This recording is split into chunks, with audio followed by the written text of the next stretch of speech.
പത്തനംതിട്ട ഇതുവരെ കൊല്ലം ജില്ലയായിരുന്നു എയറിൽ, ഇപ്പൊ പത്തനംതിട്ട ജില്ല എയറിലാണ്. ഇന്നൊരു വാർത്ത വന്നിട്ടുണ്ട്. പത്തനംതിട്ടയിൽ ഒരു മോബ് ലിഞ്ചിങ് എന്നാണ് ഞാൻ ആദ്യം കേട്ടത്. അപ്പൊ ഞാൻ വിചാരിച്ചു എന്ത് മോബ് ലിഞ്ചിങ് എന്ന് പറഞ്ഞാൽ രണ്ടുപേരെ ഒരു കൂട്ടം ആൾക്കാർ എടുത്തിട്ട് അടിക്കുകയാണ്. വാർത്ത തപ്പിപ്പോയപ്പോ കാണാം പത്തനംതിട്ട ബാറിൽ ടച്ചിങ്സ് കൊടുത്തില്ല എന്ന് പറഞ്ഞ അടി. ഈ ഹെൽമെറ്റ് ഒക്കെ എടുത്തിട്ട് ആൾക്കാരെ റോഡിൽ ടച്ചിങ്സ് കൊടുത്തില്ലെന്നല്ല, അവര് മേടിച്ച ടച്ചിങ്സ് വേറൊരാളെടുത്ത് തിന്നു. വേറൊരാളെടുത്ത് തിന്നു. ഈ അടി കൊണ്ടവൻ എടുത്ത് തിന്നു. ഈ സ്വാഭാവികമായിട്ട് ഈ ബാറിലൊക്കെ അടി ഉണ്ടാകുമ്പോൾ നമ്മളെ ജനങ്ങൾ മൈൻഡ് ചെയ്യാത്തതാണ്. കാരണം ബാർ എന്ന് പറഞ്ഞാല് ജനങ്ങളുടെ ഒരു ധാരണ എന്ന് പറഞ്ഞാൽ അടി ഉണ്ടാവും സ്വാഭാവികമായിട്ടും. അങ്ങനെയാണല്ലോ ബാറുകൾ, കുടിക്കാനും അടി ഉണ്ടാക്കാനുമാണ് ബാറുകൾ. ഈ ബാറിൽ പോകുന്ന ആൾക്കാരെല്ലാം അവരവരുടേതായിട്ടുള്ള ഫ്രസ്ട്രേഷൻ കൂടെ തീർക്കാൻ കൂടെയാണല്ലോ അങ്ങോട്ടേക്ക് പോകുന്നത്. പക്ഷെ ഇത് കുറച്ച് കടന്നു പോയെന്ന് തോന്നുന്നു അല്ലേ? എവിടെയായിരുന്നു സംഭവം? പത്തനംതിട്ട അമല ബാറിൽ. എല്ലാം അറിയാലോ.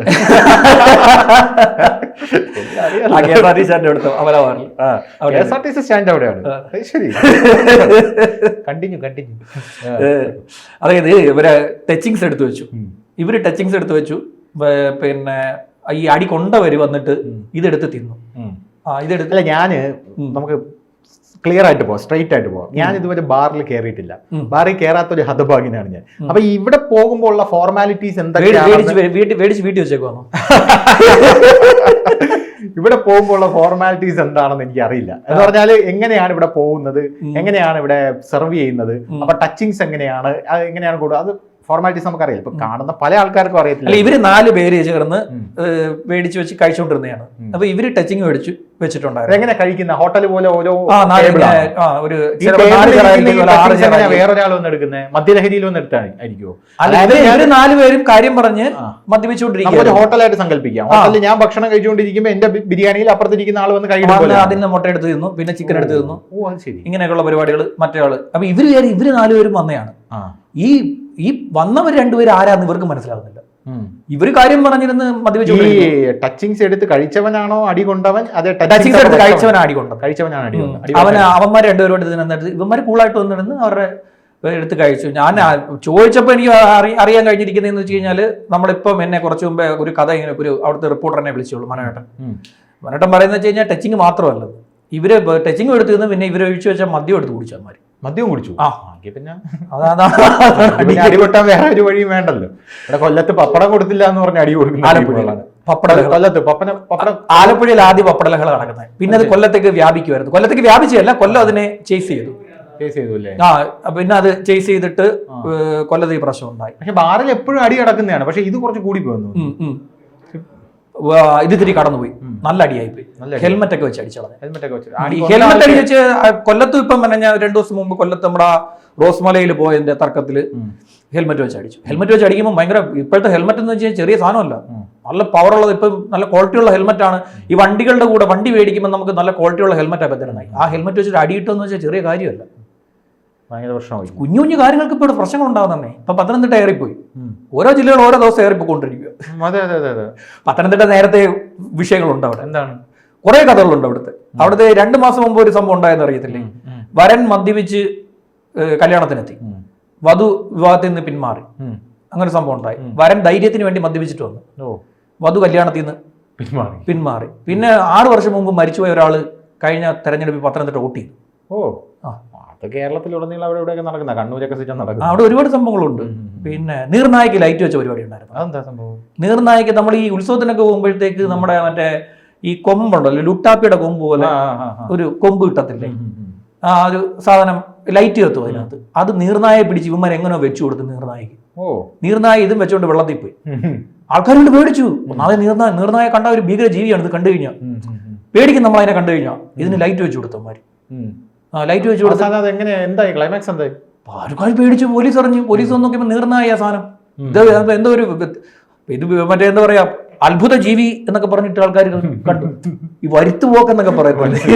അതുപോലെ നീർനായക്ക് ലൈറ്റ് വെച്ചുള്ള അവസ്ഥയൊന്നും ആലോചിച്ചു. രാത്രി ഒന്ന് കണ്ടു കഴിഞ്ഞാൽ ഇത് വെള്ളത്തിൽ പോകുമ്പോഴേ ഒരു ലൈറ്റ് വെച്ചൊരു ജീവി വന്നു. അതുകൊണ്ട് ഇതിനെ കണ്ടു കഴിഞ്ഞാൽ നായയുടെ മുഖവും പിന്നെ എന്താ പറയാ, ഒരു ശരീരമൊക്കെ ഒരു പ്രത്യേകതയായിരുന്നു. ഇതിനെ കണ്ടു കഴിഞ്ഞാൽ നമ്മൾ പേടിക്കും. ഇപ്പൊ ഇത് വ്യാപകമായിട്ടുണ്ട്, എല്ലാ നദികളിലും ഉണ്ട്. ചാലക്കുടി പുഴയിലൊന്നും ഇത് കാരണം ഇറങ്ങാൻ പോലും പറ്റൂല. കാലക്കടിക്കും ഇത് വന്ന് ഉപദ്രവിച്ചോളെ നമ്മളെ, കടിച്ച മാംസം കൊണ്ടുപോക്കളെ നമ്മളെ. അങ്ങനെയുള്ള സംഭവം അവിടെ ഉണ്ടായിട്ടുണ്ട്. പിന്നെ ഈ ഒരു ജീവിയെ നായ എന്ന് പറഞ്ഞ് വിറ്റു. ഇനത്തിൽപ്പെട്ട നായ എന്ന് പറഞ്ഞിട്ട് മുന്തിയിനം നായക്കുഞ്ഞാന്ന് പറഞ്ഞിട്ട് ഒരു വന്യജീവിയുടെ കുഞ്ഞിനെ എടുത്തുകൊണ്ട് വിറ്റു. വന്യജീവിയുടെ കുഞ്ഞിനെ നായ എന്ന് പറഞ്ഞ് വിട്ടെങ്കിൽ അത് ഏത് നായയുടെ ലുക്കുള്ള വന്യജീവി? അതെ ഈ കുറുക്കനെയൊക്കെ കുറുനരിയെ പോലുള്ള നായയുടെ, അത് പിന്നെ സിനിമയ്ക്കകത്ത് കഥയായി, ഒരു സിനിമയ്ക്കകത്ത് കഥയായി. പിന്നെ എഴുതിയ അദ്ദേഹം തന്നെ ഇത് എനിക്ക് ഈ കഥ കിട്ടിയത് പത്തനംതിട്ടയിലാന്ന് പറഞ്ഞു. ഈ സൈജു കുറുപ്പ് അഭിനയിച്ച സിനിമയാന്ന് തോന്നുന്നു, അദ്ദേഹത്തിന്റെ ആണെന്ന് തോന്നുന്നു. സൈജു കുറുപ്പിന്റെ സിനിമയിലാണെന്നാണ് എന്റെ തോന്നുന്നത്. പാപ്പച്ചൻ ഒളിവിലാണ് എന്ന സിനിമയിലാണെന്ന് തോന്നുന്നു. ആ സിനിമയ്ക്കകത്ത് മറ്റോ ആണ്. ഓക്കെ, നമുക്ക് പത്തനംതിട്ടയിലോട്ട് തിരിച്ചു വരാം. ഈ അടി കൊണ്ട ആൾക്ക് എങ്ങനെയുണ്ട് ഇപ്പോൾ? അതിനെപ്പറ്റി എന്തെങ്കിലും വിവരമുണ്ടോ? പരിക്ക് കാര്യമായ പരിക്കുണ്ടെന്ന് തോന്നുന്നു. കാര്യമായ പരിക്കുണ്ട്. തലയ്ക്ക് പരിക്കേൽക്കുക എന്ന് പറഞ്ഞാൽ വലിയ വകുപ്പാണ്.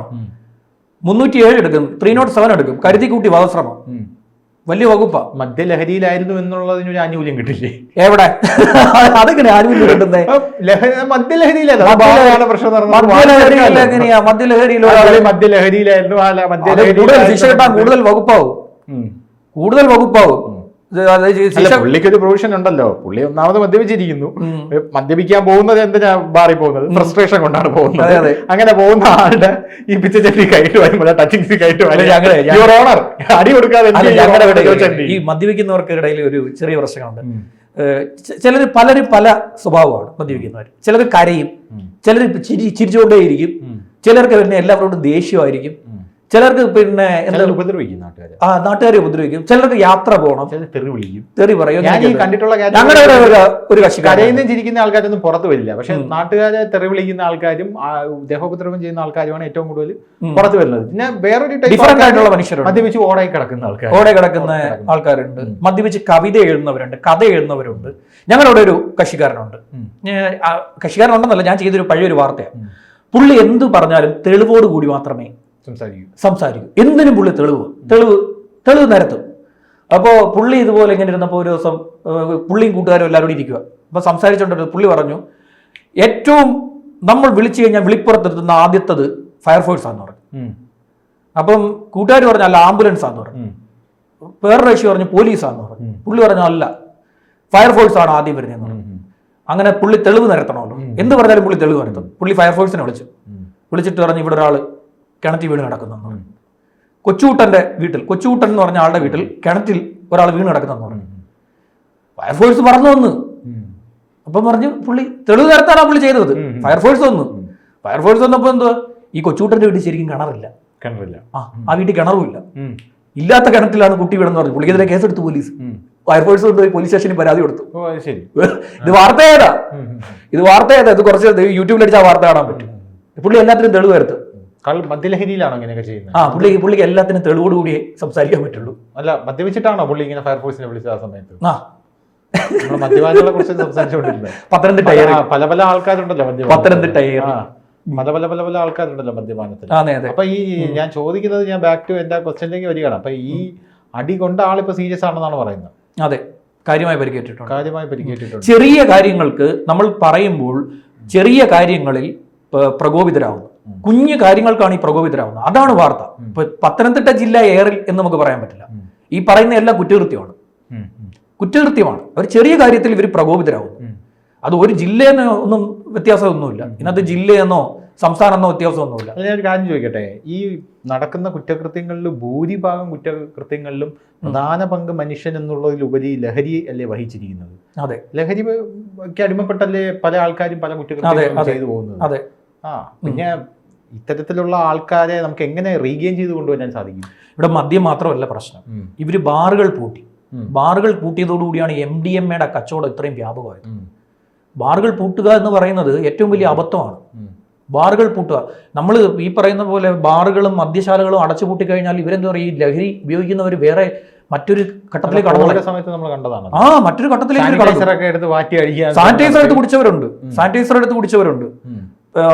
പല രീതിയിൽ ചെയ്തിട്ടുണ്ട്. അന്നാണ് ഏറ്റവും കൂടുതൽ അരിഷ്ട കച്ചവടം നടന്നത്. അതെന്താ അതിന്റെ ഒരു കണക്ഷൻ? ഈ അരിഷ്ടം കുടിച്ചു കഴിഞ്ഞാൽ ഈ ലഹരി കിട്ടും. ചില അരിഷ്ടങ്ങൾ കുടിച്ചു കഴിഞ്ഞാൽ ലഹരി കിട്ടും. ചില അരിഷ്ടങ്ങളിൽ ആൽക്കഹോളിക്കിന്റെ കണ്ടന്റ് ഉണ്ട്, ആൽക്കഹോൾ ഉണ്ട്. അപ്പം ഇവിടുത്തെ പല ഈ പറയുന്ന ഔഷധ കടകളുണ്ടല്ലോ, ഈ കഷായം വിൽക്കുന്ന കടകൾ എല്ലാം വലിയ മുതലാളിമാരായി മാറി ഈ കോവിഡ് വന്നപ്പം. അരിഷ്ടം വ്യാപകമായി വിറ്റു. അരിഷ്ടം വ്യാപകമായി. അരിഷ്ടം ഉപയോഗിച്ച് അത് ലഹരി ഉപയോഗിക്കുന്നവർ അത് കിട്ടാതാകുമ്പോൾ എന്ത് ചെയ്യും? അത് ബാറുകൾ പൂട്ടുക, മദ്യശാലകൾ പൂട്ടുക എന്ന് പറയുന്നത് ഏറ്റവും വലിയ അബദ്ധമാണ്. ഇത് ഒരു ചിന്തയില്ലാതെ ഇത് രണ്ടുപേരും തമ്മിൽ ഉള്ള വാശിയുടെ പുറത്താണ്. ഉമ്മൻചാണ്ടിയും VM സുധീരനും തമ്മിലുള്ള വാശിയുടെ പുറത്താണ്. അവർ തമ്മിലുള്ള ഈഗോ ക്ലാഷിന്റെ പേരിലാണ് ഈ സാധനം ചെയ്തത്. അത് ചെയ്തത് അവരുടെ തമ്മിലുള്ള ഈഗോയുടെ പേരിൽ ഇവിടുത്തെ ഒരു വലിയ സമൂഹമാണ് നശിച്ചത്. ഒരുപാട് ചെറുപ്പക്കാരും യുവാക്കൾ MDMA-യിലേക്ക് കടന്നു. എമ്മിന്റെ ഉപയോഗം, എന്നാ ഇവർ ഇതിനെ പറയുക, എമ്മിന്റെ ഉപയോഗത്തിലേക്ക് കടന്നു. അപ്പൊ ഈ പത്തനംതിട്ട ജില്ല എയറിൽ എന്ന് പറയുമ്പോൾ എല്ലാ ജില്ലകളും എയറിലാണ് ഡെയിലി. എല്ലാ ജില്ലകളും എയറിലാണ് എങ്കിലും കൊല്ലം ജില്ലയാണ് കുറച്ച് കൂടുതൽ. അവന്റെ ജില്ല ആയതുകൊണ്ട് ഞാൻ പറഞ്ഞു എന്റെ ജില്ല ശരിയോ, എന്റെ ജില്ലയാണ് കൂടുതൽ എയറിലിരിക്കുന്നത്. പലപ്പോഴും എന്റെ ജില്ലയിൽ കുഞ്ഞു കുഞ്ഞു കാര്യങ്ങൾക്ക് ആളുകളെ കൈകാര്യം ചെയ്ത് കളയും. ചെറിയ ചെറിയ കാര്യങ്ങളിൽ ഞങ്ങൾ പ്രകോപിതരാകും. അതങ്ങനെ അതിവിടെ പറഞ്ഞു. അതെ, ഞങ്ങളുടെ ഒരു പ്രത്യേകത ഏതാണ്? ഞങ്ങൾ കുഞ്ഞു കുഞ്ഞു കാര്യങ്ങളിൽ പെട്ടെന്ന് വയലന്റ് ആവും. അത് കൂടുതൽ നിഷ്കളങ്കരായത് കൊണ്ടാണോ? ഞങ്ങൾ നിഷ്കളങ്കരാണ്. ഞങ്ങൾ ചെറിയ കാര്യങ്ങളിൽ പിണങ്ങും, കുഞ്ഞു കുഞ്ഞു കാര്യങ്ങളിൽ പിണങ്ങുക, ഇതൊക്കെയാണ് ഞങ്ങളുടെ ഇരിക്കുന്ന പരിപാടികൾ. ശരി, നടക്കട്ടെ.